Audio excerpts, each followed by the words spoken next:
Kia ora. In today's news, ACC says a staff error was to blame for the release of more than 9,000 claims. Details of the claims were emailed to another ACC claimant back in December.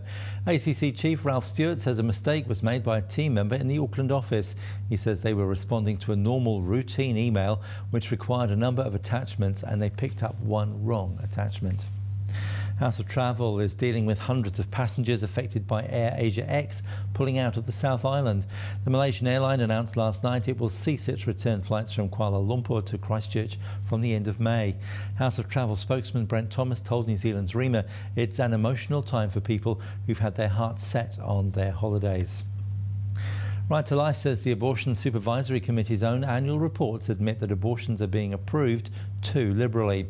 The Supreme Court in Wellington's been hearing arguments today that the committee should do more to monitor those approving abortions on mental health grounds.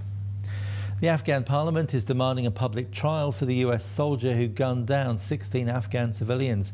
He turned himself in to NATO authorities after the massacre on Saturday in Kandahar province. Former Afghan MP Dawood Sultanzoid says justice needs to be seen to be done.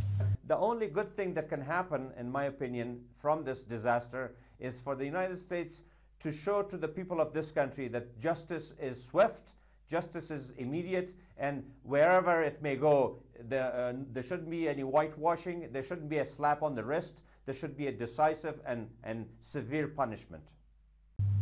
Meanwhile, Britain's Prime Minister says NATO must stick to its plan to withdraw from Afghanistan in 2014, despite the tensions over the weekend massacre by the American soldier. David Cameron says it's crucial that coalition forces see out their mission. It really is an absolutely appalling thing that has taken place. And of course it will have its impact.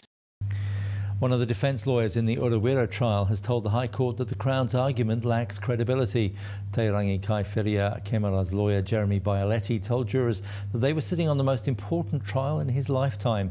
He says the Crown's misinterpreted what was going on in the video footage of the alleged training camps. Further legal action is being taken by the Maritime Union to stop the ports of Auckland from contracting out the work of nearly 300 dismissed dock workers. The unions filed an injunction to put the redundancies on hold until the court rules on the union's argument that it's against the law for the port to dismiss its workforce while negotiations are continuing. President Gary Parslow says they've sought urgent action from the Employment Court after the injunction hearing was set for later this month. A man in Slovakia has decided to take the law into his own hands while dressed as his favourite superhero. Zoltan Kohari dons an all-leather Batman costume while cleaning the streets, helping the elderly and assisting police. The 26-year-old had a stint in jail last year and says he now wants to do good. And that's all from me for today. Do join us again soon. Same bat time, same bat channel. Ka kite anō. Bye for now.